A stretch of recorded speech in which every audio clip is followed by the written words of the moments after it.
Hi guys, मेरा नाम है ईमान और मैं रहती हूँ किराए के मकान में। जैसे कि आप जानते हैं, मैं कुछ कल सब्ज़ियाँ लेके आई थी, तो मैंने सोचा चलें आज फ्रिज की इसी बहाने सफाई भी कर ली जाए और साथ इनको भी हम फ्रिज में ठीक करके एडजस्ट करके रखते हैं। ठीक है, यहाँ पे मैंने सारे बर्तन वगैरह निकाले फ्रिज में, जो एक्स्ट्रा चीज़ें पड़ी हुई थी वो निकाली मैंने अच्छे तरीके से। दवाइयाँ बच्चों की सारी, अक्सर गर्मियाँ दवाइयाँ तो फ्रिज में ही रखी जाती हैं, तो यहाँ मैंने सारे शीशे वगैरह सब कुछ निकाल दिया। निकाल कर यहाँ मैंने धोना शुरू कर दिया।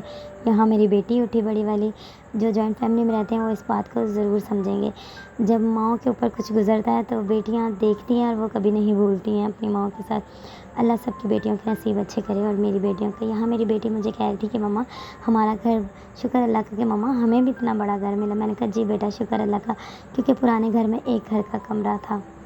जिस घर में मैं रहती थी वहाँ सिर्फ एक कमरा ही था और किचन वगैरह कुछ भी नहीं था गाइस। यहाँ पे छोटा सा किचन है, पर है अल्हम्दुलिल्लाह है। पर वहाँ पे पानी की तंगी, हर चीज़ की तंगी होती थी, बहुत तंगियाँ होती थी। यहाँ मैंने फ्रीज़र की सफाई कर ली हुई थी और जो चीज़ें मैंने रखी थी बाहर वो थोड़ी बहुत ख़राब हो गई थी।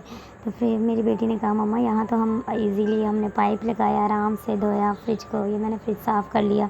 मैं चीज़ें रख रही थी और मुझे वो वक्त याद करके बहुत दुख भी हो रहा था। मुझे रोना आ गया वो वक्त याद करके कि जब मैं फ्रिज की सफाई करने के लिए सबके डर से बैठी होती थी कि पानी चलाऊँगी तो सब बोलेंगे, क्योंकि एक कमरे की जगह होती थी, वहाँ चलने की भी जगह नहीं होती थी गाइस।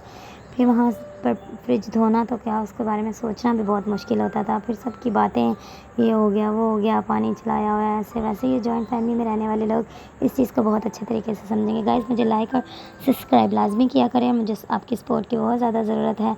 तो प्लीज़ मेरी दिल की आवाज़ आपके दिल तक ज़रूर पहुँचेगी और मुझे भी अल्लाह कामयाब करेगा इंशाअल्लाह। बहुत भरोसा है अल्लाह।